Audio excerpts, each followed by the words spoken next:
옛날 옛적 조선 땅 한 고을에 광산 김씨 집안의 선비가 살고 있었다. 그의 이름은 김진사. 사서삼경을 다 읽고 칠서오경까지 섭렵한 학자였지만 운이 따르지 않았다. 과거에 한 번 떨어지면 다시 도전하고 또 떨어지면 또 도전했다. 그렇게 3번을 낙방해서 가세가 제대로 기울었다. 처음 낙방했을 때는 처가에서 돈을 빌렸다. 장인어른이 못마땅해 하면서도 한 번 더 해보게 라며 전답을 팔아 과거 비용을 대주었다. 2번째 낙방했을 때는 외가에 손을 벌렸다. 외삼촌이 한숨을 쉬며 이번이 마지막이네 라고 했지만 마지막이 아니었다.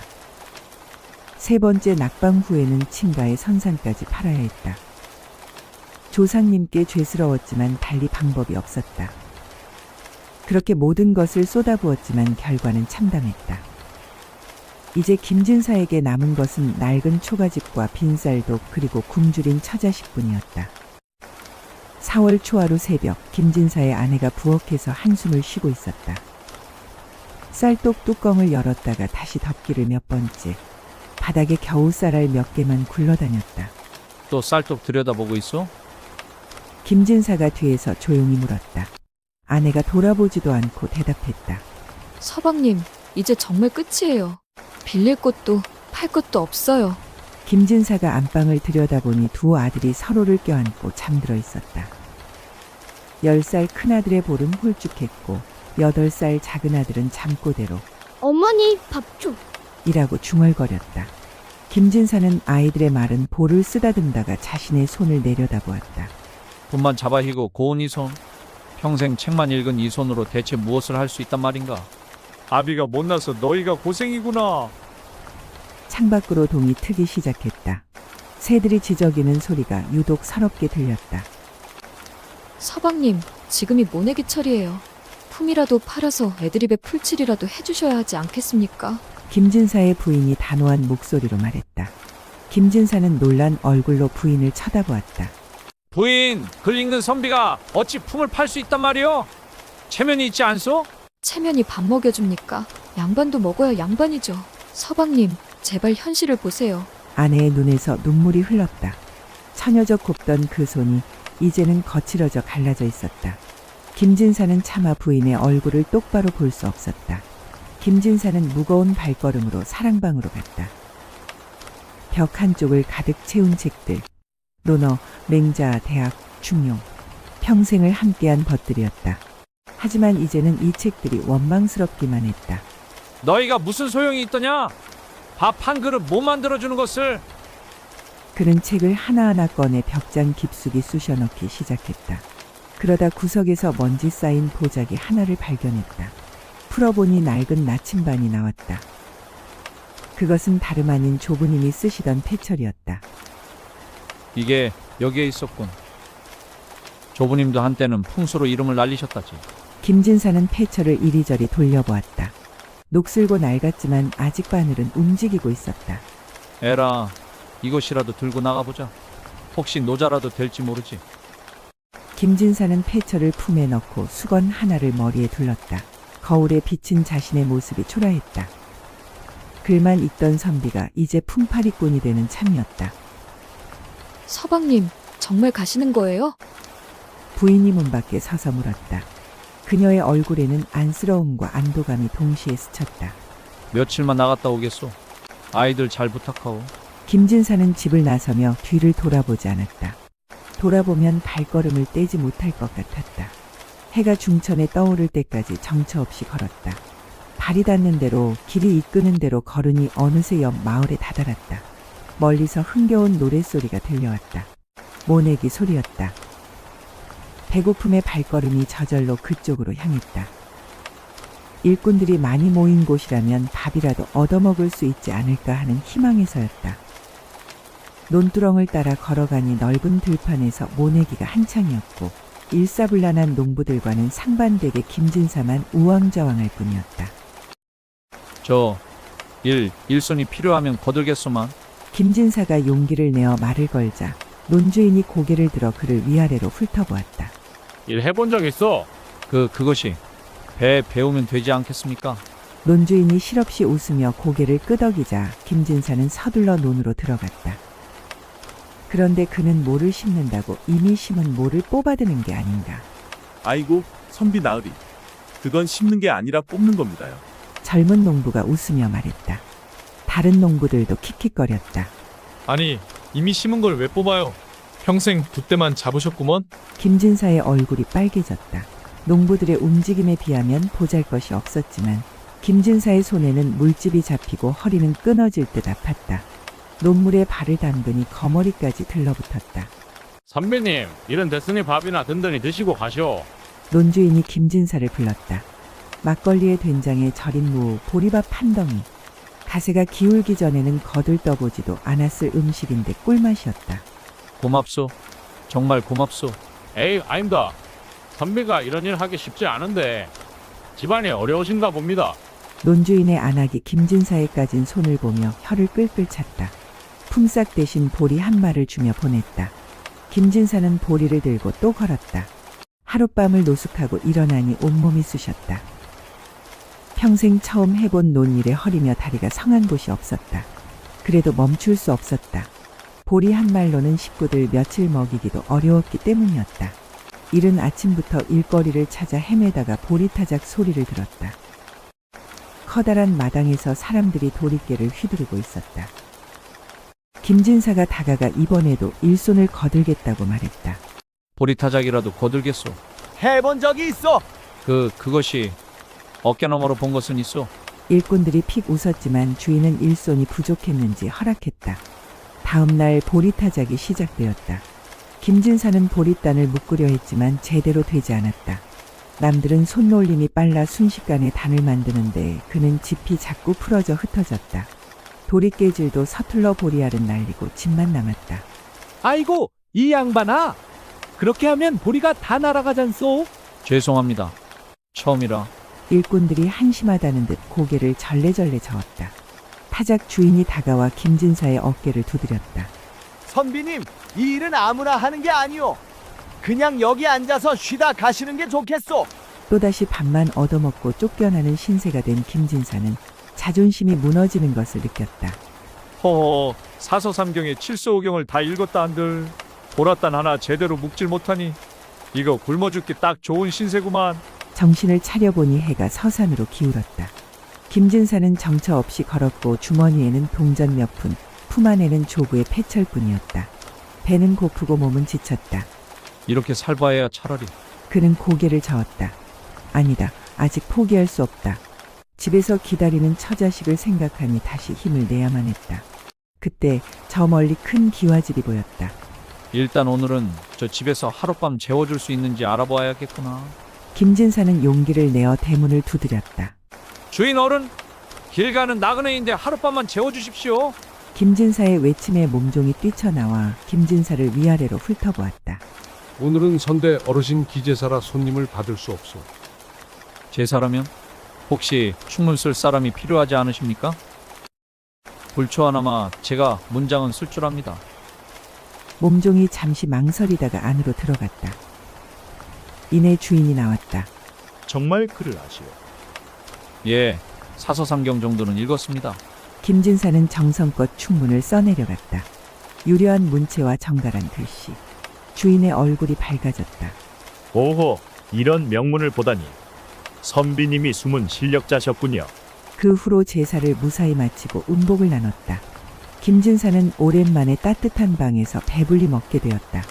그런데 한밤중 이상한 소란이 일어났다. 마을에 떠돌이 풍수사가 와서 이렇게 떠들어대는 것이었다. 이 충문 좀 보시오. 여기 홍복이라 쓴 이 홍자. 돌팔이 풍수사가 충문을 들고 흔들었다. 물홍자로 큰 복이라는 뜻으로 쓴 것이었다. 이 홍자가 홍건정을 뜻하는 붉은 홍자와 소리가 같소. 역적의 이름을 충문에 쓰다니. 사실 전혀 다른 한자였지만 그를 모르는 사람들은 구별할 수 없었다. 돌팔이 풍수사는 그것을 노린 것이었다. 주인의 얼굴이 하얗게 질렸다. 역적이라니. 그게 정말이요. 내가 30년 풍수를 봤는데 이건 불길한 징조야. 김진사가 황급히 해명했다. 아니요. 그건 큰물 홍자요. 홍복, 큰복을 비는 뜻이지 붉은 홍자가 아니요. 하지만 그를 모르는 주인과 하인들은 이미 겁에 질려 있었다. 소리만 같아도 불길하게 여기는 것이 민심이었다. 그는 또다시 쫓겨났다. 운명은 왜 이렇게 그를 시험하는 것일까? 하지만 김진사는 아직 몰랐다. 이 모든 것이 더 큰 운명을 위한 준비였다는 것을. 김진사가 쫓겨난 지 사흘째 되는 날이었다. 산길을 따라 걷고 또 걸었지만 끼니를 해결할 길이 없었다. 품에 있는 패처를 만지작거리며 걸음을 옮기던 그의 발걸음이 한 마을 어귀에서 멈췄다. 저 멀리서 구수한 냄새가 풍겨왔다. 게장국 끓이는 냄새였다. 주모, 물 한 그릇만. 김진사가 게장국집 문을 열고 들어서니 뚝배기마다 김이 모락모락 피어올랐다. 침이 꿀꺽 넘어갔지만 주머니는 텅 비어 있었다. 돈 없으면 나가요. 주인 안악이 퉁명스럽게 쏘아붙였다. 결국 김진사는 망설이다가 품에서 패처를 꺼냈다. 좁은 힘의 유품이지만 당장 배가 고파 쓰러질 지경이었기에 고민 끝에 내린 결정이었다. 이거라도 맡길 테니 국밥 한 그릇만 주십시오. 그러자 주인 안악이 패처를 받아 이리저리 살펴보았다. 녹슬긴 했지만 제법 정교한 물건이었다. 어머, 이거 풍수 나침반 아닙니까? 혹시 풍수사이신가? 아니, 그게 아니라 조부님 유품인데. 주인 안악의 눈이 반짝였다. 그녀는 김진사를 위아래로 훑어보더니 갑자기 태도를 바꾸더니 이렇게 말했다. 아이고, 그럼 잘 됐네. 저 아래 강진사 댁 아세요? 어제 돌아가셨는데 풍수 구한다더군요. 원래 모시던 풍수가 술에 취해 못 왔다나 뭐라나. 가보시면 후한 대접 받을 겁니다. 주인 안악의 말에 김진사의 귀가 번쩍 뜨였다. 강진사라면 이 고을 최고 부자가 아닌가. 하지만 풍수를 모르기에 어찌해야 할지 감이 서질 않았다. 그때 주인 안악이 뚝배기 하나를 김진사 앞에 내려놓았다. 어서 드세요. 기운 차리고 가셔야죠. 게장국으로 허기를 채운 김진사는 주인 안악이 가르쳐준 길을 따라 걸었다. 언덕을 넘자 큰 기와집이 나타났다. 대문 앞에는 조문객들이 줄을 이었고 흰 상복을 입은 사람들이 분주히 오가고 있었다. 김진사는 잠시 망설였다. 자신이 풍수 행세를 해도 되는 것일까? 하지만 이미 여기까지 왔고 패철도 있으니 일단 들어가 보기로 했다. 어디서 오셨소? 문지기가 김진사를 막아섰다. 풍수 보러 왔소이다.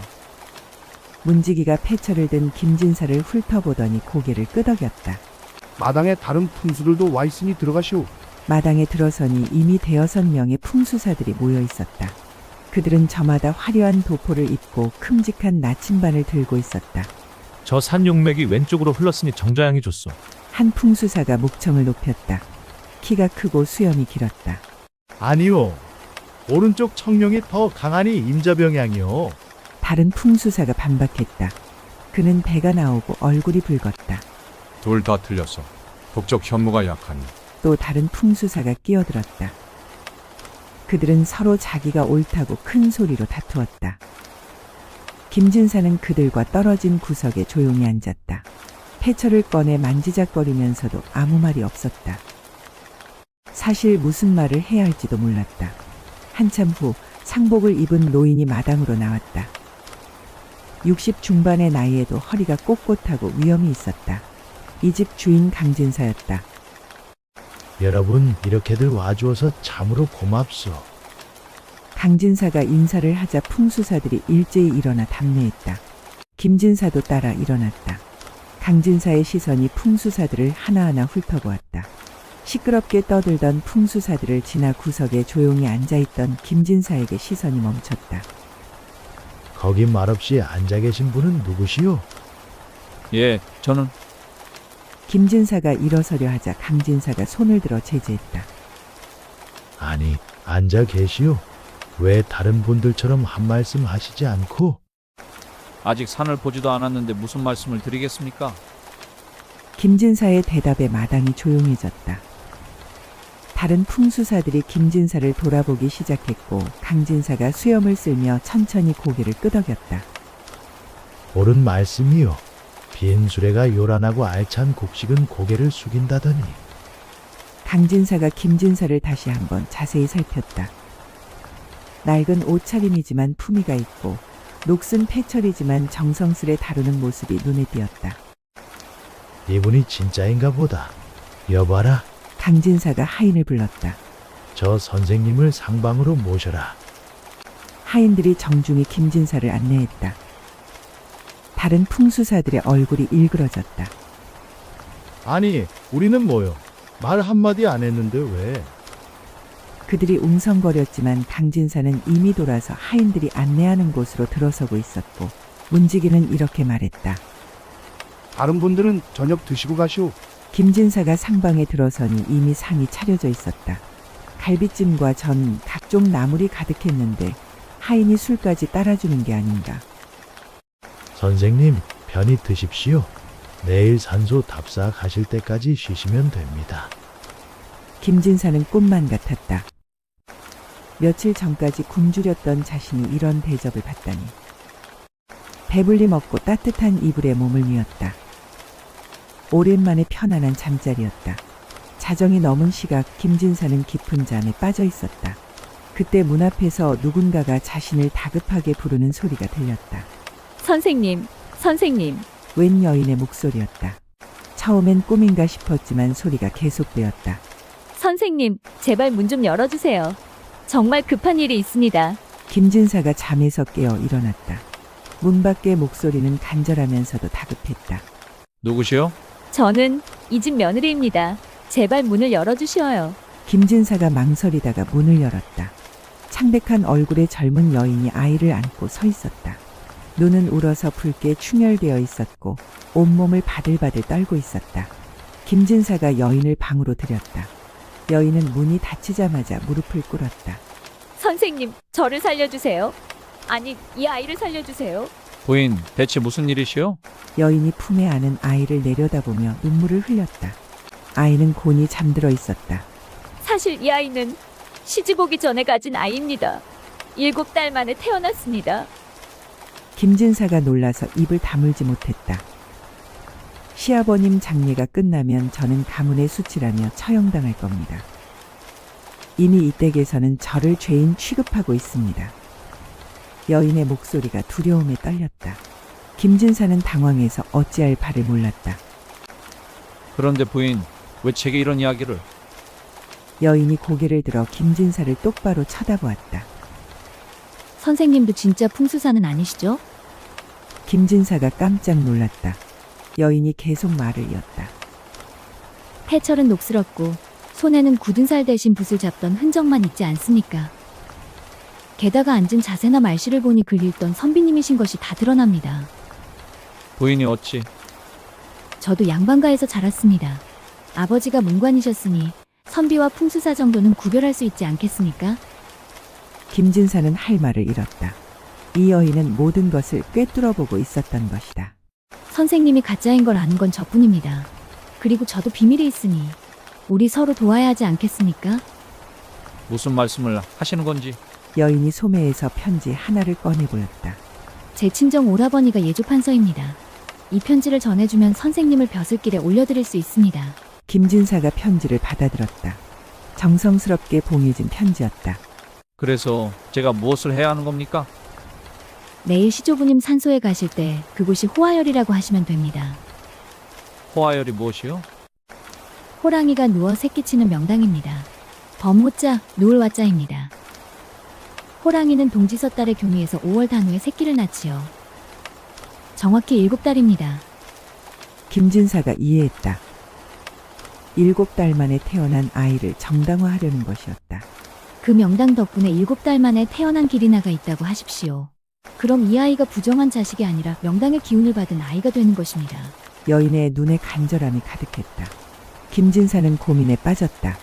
평생 선비로서 정직하게 남을 속이지 않고 살려 했는데 이제 거짓말로 사람들을 속여야 한다니. 아, 그리고 한 가지 더 있습니다. 며느리가 목소리를 더욱 낮췄다. 창밖을 살피며 더 가까이 다가가서는 이렇게 말했다. 시아버님 묘자리를 정할 때 마을 앞 느티나무가 있는 연못을 지목하십시오. 그곳이라면 마을 사람들의 식수이온데. 반발이 심하지 않겠습니까? 김진사가 걱정스럽게 말했다. 며느리가 고개를 끄덕였다. 맞습니다. 하지만 그 나무를 뽑으면 연못물이 다 빠질 겁니다. 물이 빠지면 마을 사람들이 아닙니다. 제가 어릴 때 그 연못에서 놀다가 발견한 비밀이 있습니다. 나무 뿌리 아래쪽으로 다른 샘이 있다는 것이지요. 나무가 그 샘을 막고 있는 겁니다. 나무를 뽑으면 연못물은 빠지지만 새로운 샘물이 솟아날 겁니다. 김진사가 놀라 며느리를 바라보았다. 이 여인은 모든 것을 계획한 것인가 하는 생각이 들었다. 그렇게 되면 우리 시댁이 새 우물을 관리하게 되고 선생님은 명풍수가 되는 겁니다. 마을 사람들도 더 좋은 물을 얻게 되는 것이지요. 부인이 어떻게 그런 것까지? 저도 살기 위해 어쩔 수 없는 신세입니다. 제발 시키는 대로만 해주십시오. 며느리가 다시 무릎을 꿇으려 하자 김진사가 긋고 말렸다. 이 여인과 아이의 목숨이 달려 있었고 자신에게도 출세의 기회가 들어온 것이었다. 하늘이 준 기회일지도 몰랐다. 알겠소. 하지만 만약 부인 말이 틀렸다면 제 목숨을 걸겠습니다. 틀림없을 것이니 부디 제 말대로만 해주십시오. 며느리의 눈빛이 결연했다. 김진사는 깊은 한숨을 쉬며 고개를 끄덕였다. 김진사는 밤새 잠을 이루지 못했다. 며느리가 떠난 후에도 그녀의 간절한 눈빛이 계속 떠올랐다. 창밖으로 희미하게 날이 밝아오고 있었고 그는 패처를 손에 쥐고 깊은 생각에 잠겼다. 평생 정직하게 살려고 했는데 이제 와서 사기꾼이 되란 말인가? 하지만 그 여인과 아이의 얼굴이 자꾸 떠올랐다. 죄 없는 아이가 태어나자마자 죽임을 당한다니. 그것도 정의로운 일은 아니었다. 김진사는 결심을 굳혔다. 그래, 때로는 선의의 거짓말이 필요한 법이지. 게다가 생명을 살리는 일이 아닌가. 아침 일찍 강진사와 상주들이 모였다. 김진사는 패처를 들고 앞장섰고 뒤따르는 사람들 중에 며느리도 있었다. 그녀는 아이를 안고 고개를 숙인 채 숨죽이듯 따라오고 있었다. 산길을 오르면서 강진사가 김진사에게 말했다. 선생, 우리 집안 묘가 여럿 있는데 먼저 둘러보시겠어? 그러죠. 조상님들 묘를 보면 이 집안의 기운을 알 수 있으니까요. 김진사는 최대한 그럴듯하게 대답했다. 사실 무엇을 봐야 할지도 몰랐지만 침착하게 행동했다. 첫 번째로 도착한 곳은 시조부의 묘였다. 김진사는 패처를 이리저리 돌리며 진지한 표정을 지었다. 사실 패처리 가리키는 방향이 무엇을 의미하는지 전혀 몰랐다. 그때 며느리가 저 뒤쪽에서 고개를 들고 김진사를 슬쩍 쳐다보는 게 느껴졌다. 범이 누워있는 형상. 김진사가 잊지 않고 알아챘다. 그러자 그는 갑자기 놀란 표정을 지으며 소리쳤다. 아! 이것이? 모든 사람의 시선이 김진사에게 집중되었다. 그래, 이 묘가 보시기에 어떻소? 강진사가 급히 물었다. 김진사는 잠시 뜸을 들이다가 입을 열었다. 참으로 놀라운 명당입니다. 이것이 바로 호화열이군요. 호화열이 뭐요? 범호자, 누울 화자, 불혈자입니다. 범이 누워서 새끼를 치는 형상이지요. 사람들이 웅성거렸다. 김진사는 설명을 이어갔다. 범은 동지서 달에 교미를 해서 5월 단어에 새끼를 낳습니다. 정확히 7달이지요. 김진사가 며느리 쪽을 슬쩍 보며 말했다. 이 명당 덕분에 이 집안에는 7달 만에 태어난 기리나가 있을 것입니다. 그 아이는 하늘이 내린 복덩이입니다. 순간 장내가 조용해졌다. 강진사가 며느리를 돌아보았다. 그러자 맏아들이 당황하더니 이렇게 말했다. 아버님, 사실 제 아이가 7달 만에 태어났지. 강진사가 수염을 쓸며 고개를 끄덕였다. 그의 얼굴에 안도감이 스쳤다. 사실 그도 며느리의 아이 때문에 고민이 많았던 것이다. 그렇게 다음으로 간 곳은 증조부의 묘였다. 김진사는 이번에도 패처를 돌리며 살피기 시작했다. 그리고는 감탄사를 연발했다. 이 묘도 대단합니다. 이 집안이 만석군이 된 이유가 여기 있었군요.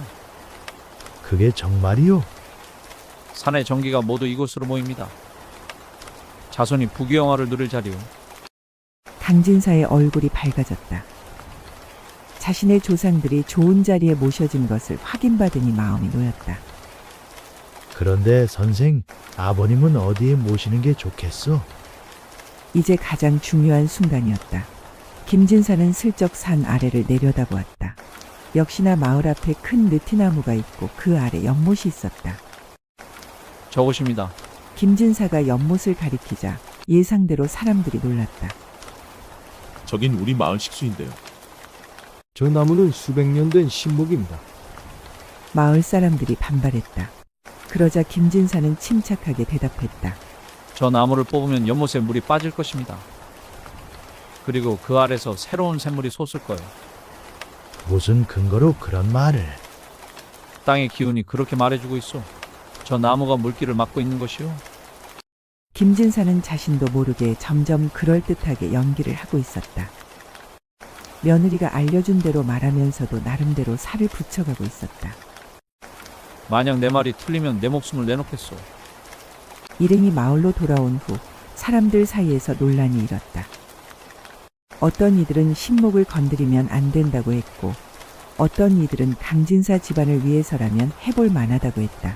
그 풍수사가 목숨을 걸었다잖소. 하지만 대대로 모셔온 신목인데 깊은 고민 끝에 강진사가 결단을 내렸다. 내가 책임지겠소. 여봐라, 나무를 뽑아라. 그날 밤 마을 장정들이 모여 나무를 뽑기 시작했다. 도끼로 뿌리 주변을 파고 밧줄로 묶어 당겼다. 정말로 나무를 뽑기 시작하자 김진사는 가슴이 조마조마했다.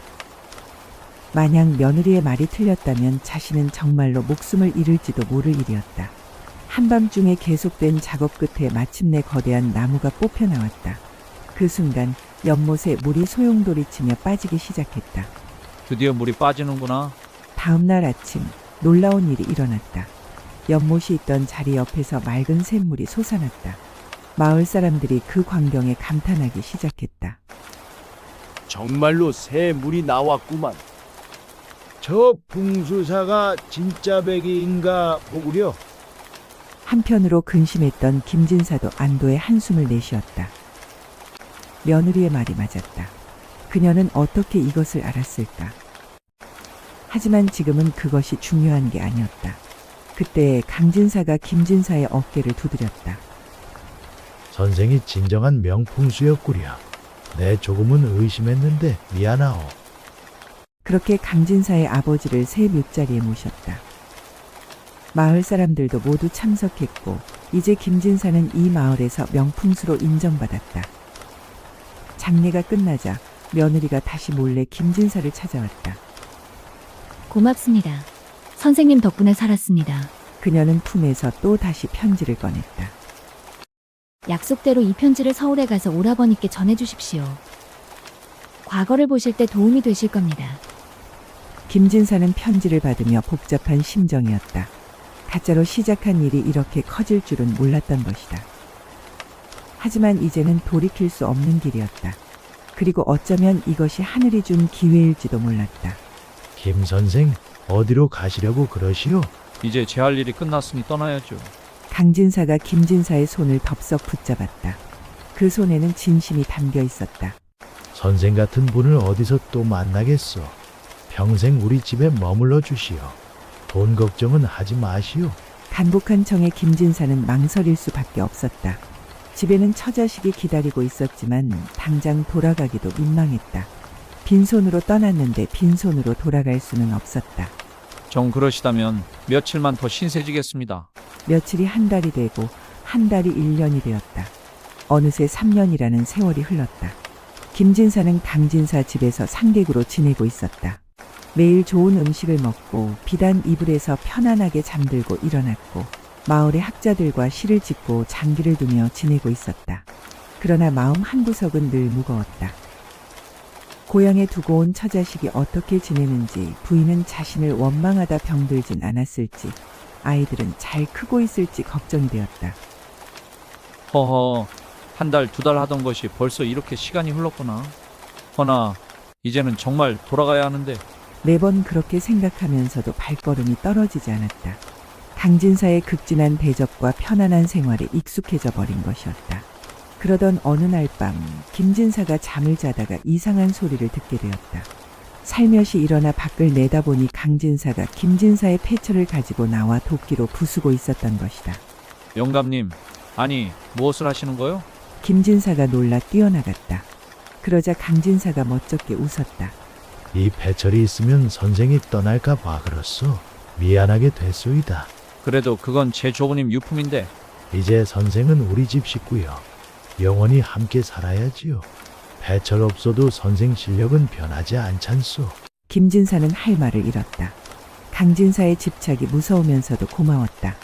자신을 이토록 인정해주는 사람이 또 있을까 싶었다. 4년째 되던 봄날이었다. 김진사는 동경을 보다가 깜짝 놀랐다. 자신의 얼굴이 많이 변해 있었다. 수염도 길어지고 살도 제법 올랐다. 무엇보다 눈빛이 달라져 있었다. 집 나올 때의 초라한 선비가 아니라 여유 있는 양반의 모습이었다. 허허, 내가 이렇게 변했구나. 집사람이 알아보기나 할까? 그러자 갑자기 가족이 너무 보고 싶어졌다. 특히 아이들이 얼마나 컸을지, 아직도 자신을 기억하고 있을지 궁금했다. 강진사 어른, 제가 고향에 다녀와야겠습니다. 그러시오.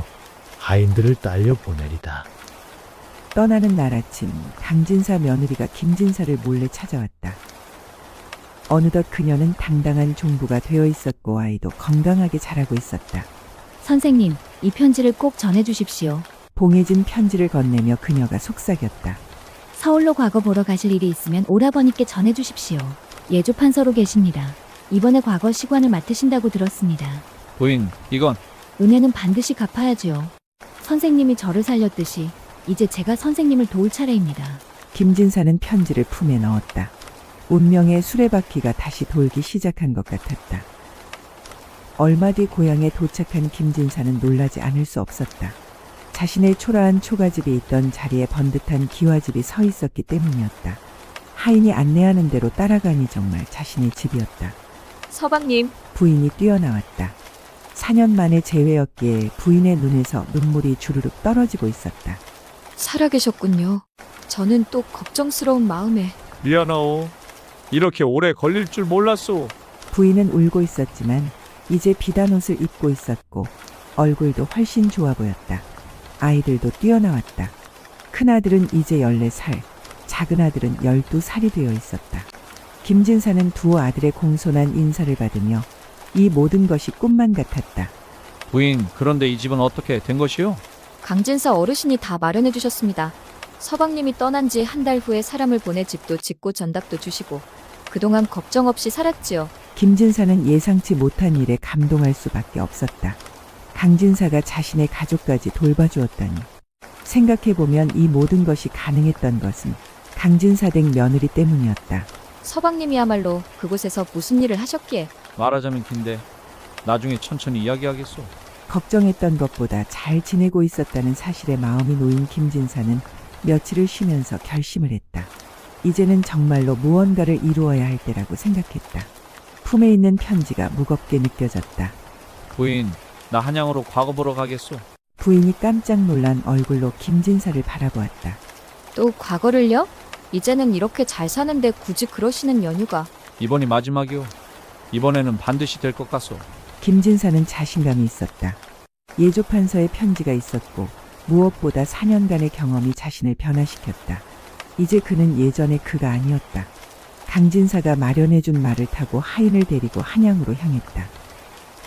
한양에 도착한 김진사는 과거 시험장으로 향했고 팔도에서 모인 선비들로 북적였다. 김진사는 예조판서를 찾아가 보았다. 예조판서 어른을 뵙고 싶습니다. 무슨 일이요?